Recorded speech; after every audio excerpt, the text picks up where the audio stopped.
నా పేరు వరుణ్ కుమార్. నేను బిట్స్ వైజాగ్ కాలేజ్ నుంచి వచ్చాను అనమాట. ఐఐటి గౌహతి వాళ్ళు ఇక్కడ రోబోటిక్ ఈవెంట్ ఎస్కలేడి అనే ఈవెంట్ కండక్ట్ చేస్తున్నారు. సో ఇందులో పార్టిసిపేట్ చేయడానికి నేను వచ్చాను.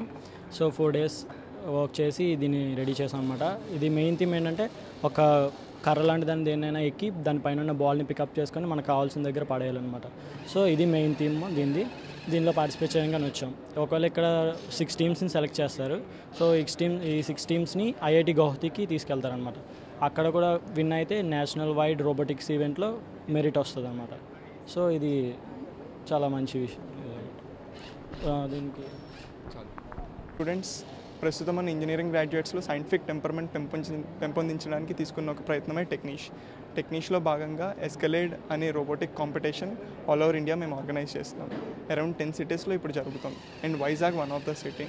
మొత్తం ఇండియాలో అరౌండ్ 1000 మంది పార్టిసిపేట్ చేశారు. అండ్ వైజాగ్లో 150 members రిజిస్టర్ అయ్యారు ఎస్కలేడ్లో. ఇందులో ఏంటంటే పార్టిసిపెంట్స్ చేసే వేరియస్ బాట్స్ ఏమొచ్చి ఈ ఎరైనా గివెన్ ప్రాబ్లమ్ స్టేట్మెంట్లో పైకెక్కి బాల్ కలెక్ట్ చేసి కిందన గివెన్ ప్లేస్లో డ్రాప్ చేయాలి. డ్రాప్ చేస్తున్నప్పుడు మనం టైం కౌంట్ చేస్తాం. ఆ టైంలో ఎవరు తక్కువ వస్తే వాళ్ళని మనం విన్నర్గా డిక్లేర్ చేస్తాం. టాప్ 6 teamsని మనం ఇక్కడ ఎవ్రీ సిటీ నుంచి టాప్ 6 teamsని మనం ఐఐటి గౌహటికి తీసుకెళ్తాం. అక్కడ టెక్నీష్లో వేరియస్ అదర్ ఈవెంట్స్ ఉంటాయి. అందులో వాళ్ళు పార్టిసిపేట్ చేస్తారు.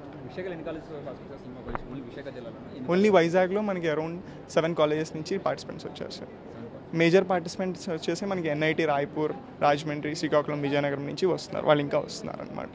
అక్కడి నుంచి మనకి మేజర్ పార్టిసిపేషన్ ఉంది. వీటన్నిటికీ